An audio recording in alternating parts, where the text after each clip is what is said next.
ಮತ್ತೆ ಸುಹಾಸಿನಿ ಕಾರ್ಯಕ್ರಮಕ್ಕೆ ಸ್ವಾಗತ ವೀಕ್ಷಕರೇ. ಇವತ್ತು ನಾವು ಮಾತಾಡ್ತಾ ಇರೋದು ಗರಿಕೆ ಹುಲ್ಲಿನ ಬಗ್ಗೆ. ಕೇವಲ ಆಧ್ಯಾತ್ಮಿಕವಾಗಿ ಮಾತ್ರ ಅದು ಮಹತ್ವ ಪಡ್ಕೊಂಡಿಲ್ಲ, ವೈದ್ಯಕೀಯವಾಗಿಯೂ ಹಲವು ಔಷಧೀಯ ಗುಣಗಳನ್ನು ಅದು ಹೊಂದಿದೆ. ಗುರುಜಿಯಿಂದ ಇನ್ನಷ್ಟು ಮಾಹಿತಿನ ಪಡೆಯೋಣ. ಗುರುಜಿ, ಈಗಾಗಲೇ ಹೇಳ್ತಿದ್ರೆ ವೈದ್ಯಕೀಯವಾಗಿ ಸಾಕಷ್ಟು ಮಹತ್ವ ಇದೆ ಅಂತ. ಯಾವೆಲ್ಲ ರೀತಿ ಉಪಯೋಗ ಆಗುತ್ತದು? ಈಗ ಸಾಮಾನ್ಯ ಈ ಸ್ತ್ರೀಯರಲ್ಲಿ ಆರ್ತವಿಕಾರಗಳು ಕಂಡಾಗ, ಮುಟ್ಟಿನ ದೋಷಗಳು ಕಂಡು ಅಥವಾ ಅತಿಯಾದಂಥ ರಕ್ತಸ್ರಾವ, ಕೆಲವೊಂದು ಸಂದರ್ಭದಲ್ಲಿ ರಕ್ತಸ್ರಾವವೇ ಆಗದೆ ಹೀಗೆ ಏರುಪೇರು, ಒಂದು ತಿಂಗಳಿಗೆ ಕರೆಕ್ಟ್ ಆಗೋದು, ಮತ್ತೊಂದು ತಿಂಗಳಿಗೆ ವಿಪರೀತವಾಗ್ತಕ್ಕಂಥದ್ದು, ಮತ್ತೊಂದು ತಿಂಗಳಲ್ಲಿ ಕಾಣದೇ ಇರತಕ್ಕಂಥದ್ದು, ಈ ರೀತಿಯಾಗಿ ಕಂಡಂಥ ಸಂದರ್ಭದಲ್ಲಿ ಈ ಗರಿಕೆ ಹುಲ್ಲನ್ನು ರಸ ತೆಗಿಬೇಕು. ಒಂದು ಸ್ವಲ್ಪ ನೀರನ್ನು ಹಾಕಿ, ಸುಲಭವಾಗಿ ರಸ ಅಂತ ಬರೋದಿಲ್ಲ, ಸ್ವಲ್ಪ ನೀರು ಹಾಕಿ ರಸವನ್ನು ತೆಗೆದು ಆ ರಸಕ್ಕೆ ಒಂದು 4-5 ಕಾಳು ಮೆಣಸಿನಷ್ಟು ಪುಡಿ, ಅಂದರೆ ಸಾಧಾರಣ ಮೆಣಸಿನ ಪುಡಿ ಇತ್ತು ಅಂತಂದರೆ ಒಂದು ಅರ್ಧ ಚಮಚದಷ್ಟು ಮೆಣಸಿನ ಪುಡಿಯನ್ನು ಮಿಕ್ಸ್ ಮಾಡಿ ಒಂದು ಅರ್ಧ ಲೋಟ ಗರಿಕೆ ಹುಲ್ಲಿನ ರಸವನ್ನು ಪ್ರತಿನಿತ್ಯ ಸೇವನೆ ಮಾಡ್ತಾ ಬಂದರೆ, ಒಂದು ತಿಂಗಳನ್ನಷ್ಟಾದ್ರೂ ಸೇವನೆ ಮಾಡ್ತಾ ಬಂದರೆ ಈ ಇರ್ರೆಗ್ಯುಲರ್ ಮೆನ್ಸ್ಟ್ರೇಷನ್ ಏನಿದೆ ಅದು ಕರೆಕ್ಟ್ ಆಗುತ್ತೆ. ಅದಷ್ಟೇ ಅಲ್ಲದೆ ಈ ಬಾಯಿ ಹುಣ್ಣು, ಸಾಮಾನ್ಯವಾಗಿ ಹೇಳ್ತಕ್ಕಂಥದ್ದು ಅಯ್ಯೋ ಗರಿಕೆ ಹುಲ್ಲು ಅಂತಂದರೆ ಹೀಟ್ ಆಗಿಬಿಡುತ್ತೆ ಹಾಗೆ ಅಂತೇಳಿ, ಅಂಥದ್ದೇನಿಲ್ಲ. ಈ ಬಾಯಿ ಹುಣ್ಣು ಇದ್ದರೆ ಅಥವಾ ಹಿಮ್ಮಡಿ ನೋವು ಇತ್ತು ಅಂತಂದರೆ, ಪಕ್ಕೆ ನೋವು ಇದ್ದರೆ, ಸೊಂಟ ನೋವು ಇದ್ದರೆ, ನೋವಿನಲ್ಲೂ ಸಮೇತ ಗರಿಕೆ ಹುಲ್ಲನ್ನು ನಾವು ಬಳಸ್ಬೋದು. ಹೇಗೆ ಅಂತಂದರೆ ಈ ಗರಿಕೆಯನ್ನು ಚೆನ್ನಾಗಿ ಕುಟ್ಬಿಟ್ಟು ಒಂದು ಗಟ್ಟಿ ಚಟ್ನಿ ಥರ ಮಾಡ್ತೀವಲ್ಲ ಸಾಮಾನ್ಯವಾಗಿ, ಅದೇ ರೀತಿಯಾಗಿ ತುಂಬ ನೀರು ಹಾಕಿರಬಾರ್ದು, ಅದನ್ನು ಹಾಗೆ ಮಿಕ್ಸರ್ನಲ್ಲೂ ಸಮೇತ ಇದು ಮಾಡ್ಬೋದು.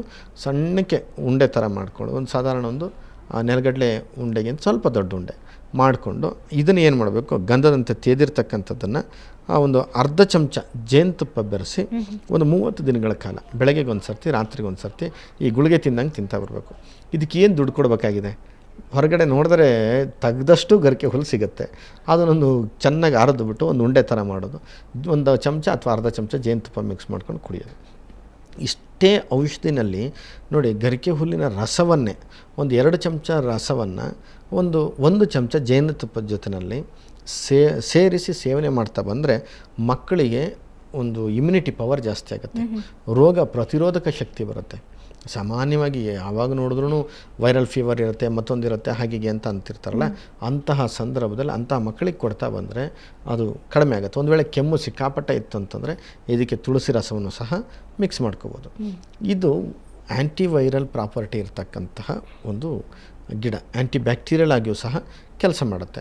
ಈ ಹೇಗೆ ಬ್ಯಾಕ್ಟೀರಿಯಾನ ಕೊಲ್ಲುತ್ತೆ ಅಂತಂದರೆ, ಈ ಕೀವು ಇಳಿತಕ್ಕಂಥ ಗಾಯಗಳಿದ್ದರೆ ಅಥವಾ ಎಷ್ಟೋ ದಿವಸದ ಗಾಯಗಳು, ಏನು ಬ್ಯಾಂಡೇಜ್ ತೆಗೆದ ತಕ್ಷಣ ರಕ್ತ ಬಂದಂಗೆ ಆಗುತ್ತೆ, ಈ ಥರದ ಗಾಯಗಳಿತ್ತು ಅಂತಂದಾಗ ಈ ಗರಿಕೆನ ಬೇಯಿಸಿದ ನೀರಿನಲ್ಲಿ ಸ್ವಲ್ಪ ಉಪ್ಪು ಹಾಕ್ಬಿಟ್ಟು ಅದು ವಾಶ್ ಮಾಡ್ತಕ್ಕಂಥದ್ದು.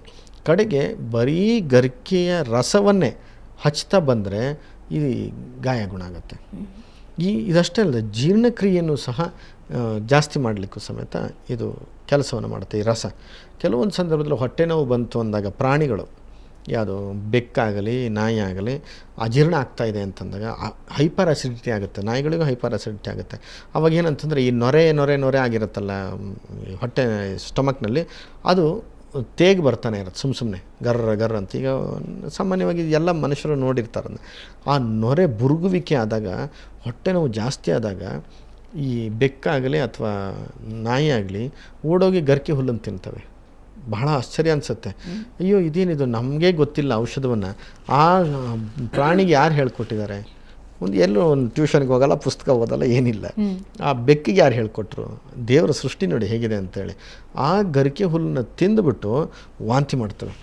ಆ ವಾಂತಿಯಲ್ಲಿ ನೀವು ಬೇಕಿದ್ರೆ ಪರೀಕ್ಷೆ ಮಾಡಿ ನೋಡಿ, ಬರೀ ನೊರೆ ಇರ್ತಕ್ಕಂಥ ಆಹಾರನ ವಾಂತಿ ಮಾಡ್ತವೆ. ಅಂದರೆ ಹೈಪರ್ ಅಸಿಡಿಟಿ ಆಗಿದ್ದರೆ, ಅಜೀರ್ಣವಾಗಿದ್ದರೆ ಅಂತಹ ಸಂದರ್ಭದಲ್ಲಿ ಗರಿಕೆ ಹುಲ್ಲನ್ನು ತಿಂದರೆ ಇದು ಗುಣವಾಗತ್ತೆ ಅನ್ನೋದು ಈ ಪ್ರಾಣಿಗಳಿಗೂ ಸಮೇತ ಗೊತ್ತಿದೆ. ಒಟ್ಟಿನಲ್ಲಿ ಇದನ್ನ ಅಲ್ಲೂ ಸಮೇತ ಬಳಸ್ತಕ್ಕಂಥದ್ದಿದೆ. ಇನ್ನು 11 ರೀತಿಯಾದಂಥ ವಿಟಮಿನ್ಗಳನ್ನು ಈ ಗರಿಕೆ ಹುಲ್ಲಿನ ರಸದಲ್ಲಿ ನೋಡ್ಬೋದು. ಓಕೆ, ಆಶ್ಚರ್ಯ ಆಗುತ್ತಲ್ವ? ಇಷ್ಟು ನಿಜವಾಗಿ ಅಂದ್ರೆ ಪ್ರತಿದಿನ ಸಿಗುತ್ತೆ. ಅಂದ್ರೆ ನಾವು ಕೆಲವು ಕಡೆ ಕಿತ್ತು ಬಿಸಾಕ್ತಾ ಇರ್ತೀವಿ ಸುಮ್ಮನೆ ತಲೆನೋವು ಬೆಳೆದಿದೆ ಅಂತ. ಹೌದೌದು, 11 ರೀತಿಯ ಎಷ್ಟು ಬೈಕೊಂಡು ಕಿತ್ತಾಕ್ತೀವಿ ಅಂತಂದರೆ ಬೇರೆ ಹೂವಿನ ಗಿಡನೇ ಬರೋದಿಲ್ಲ, ಇದೇ ಬರುತ್ತೆ ಅಂಥೇಳಿ.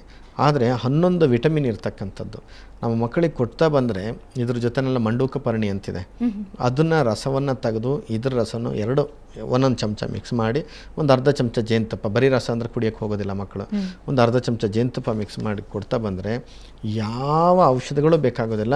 ಆ ಮಕ್ಕಳು ಅಷ್ಟು ದಷ್ಟಪುಷ್ಟವಾಗಿ ಬೆಳೀತವೆ. ಜೊತೆಯಲ್ಲಿ ಮಂಡೂಕ ಪರ್ಣಿ ಇರೋದ್ರಿಂದ ಜ್ಞಾಪಕ ಶಕ್ತಿ ಜಾಸ್ತಿ ಆಗುತ್ತೆ.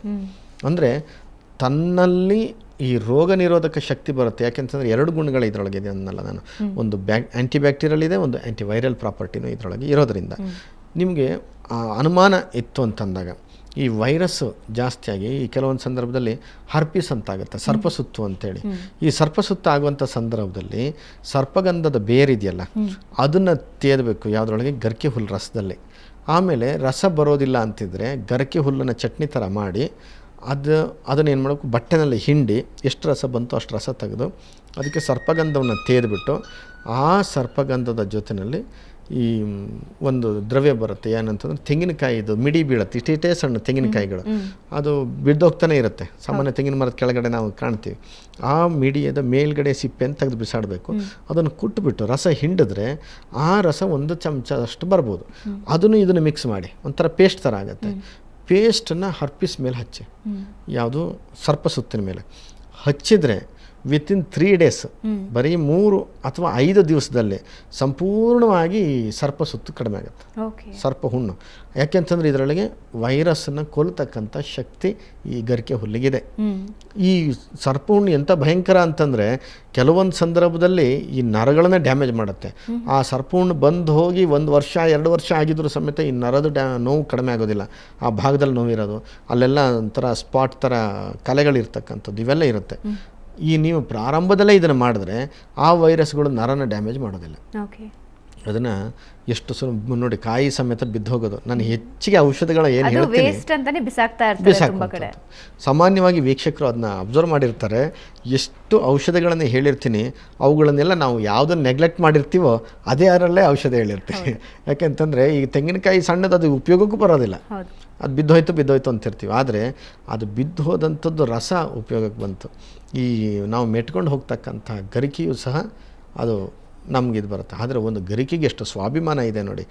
ನಾವು ನಡೆದಾಡ್ತೀವಲ್ಲ, ನೀವು ಎಷ್ಟೇ ಜಾಗದಲ್ಲಿ ಕಿತ್ತಾಕಿದ್ರೂ ಅದು ಹುಟ್ಕೊಳ್ಳುತ್ತೆ. ಆದರೆ ಮನುಷ್ಯ ನಡೆದ ದಾರಿನಲ್ಲಿ ಮಾತ್ರ ಗರಿಕೆ ಹುಟ್ಟೋದಿಲ್ಲ ಅಂತ. ಯಾಕೆಂತ ನನ್ನನ್ನು ತುಳಿದು ಓಡಾಡ್ತಾನೆ ಅನ್ನುವಂಥ ಜಾಗದಲ್ಲಿ ನಾನು ಇರೋದೇ ಇಲ್ಲ ಅಂತ. ಅಂತಹ ಒಂದು ಸ್ವಾಭಿಮಾನವನ್ನು ಸಹ ಗರಿಕೆ ಹೊಂದ್ಕೊಂಡಿದೆ. ಅದನ್ನು ನಾವು ಸಹ ಬೆಳೆಸ್ಕೊಳ್ಬೇಕು. ಓಕೆ, ಇದ್ರ ಬಗ್ಗೆ ಇನ್ನಷ್ಟು ಮಾತಾಡ್ತೀವಿ. ವೀಕ್ಷಕರೇ, ನಿಜವಾಗಿಯೂ ಸಾಕಷ್ಟು ಆಶ್ಚರ್ಯ ಉಂಟು ಮಾಡುತ್ತೆ. ಪ್ರತಿದಿನ ಕಿತ್ತು ಬಿಸಾಕ್ತಾ ಇರ್ತೀವಿ. ಅಯ್ಯೋ ಎಷ್ಟೊಂದು ಬೆಳೀತಾ ಇದೆ ಅಂತ ಬೇಜಾರು ಮಾಡ್ಕೊಳ್ತೀವಿ. ಆದರೆ ಅದೊಂದು ಸಣ್ಣ ಗರಿಕೆಯಲ್ಲಿ ಏನೆಲ್ಲ ಗುಣಗಳಿವೆ, 12 ರೀತಿಯ ವಿಟಮಿನ್ಗಳಿವೆ ಅಂದರೆ ನಂಬೋದಕ್ಕೆ ಸಾಧ್ಯನಾ? ಇದ್ರ ಬಗ್ಗೆ ಇನ್ನಷ್ಟು ಮಾಹಿತಿ ಇದೆ. ಅದಕ್ಕೂ ಮುಂಚೆ ಒಂದು ಚಿಕ್ಕ ಬ್ರೇಕ್.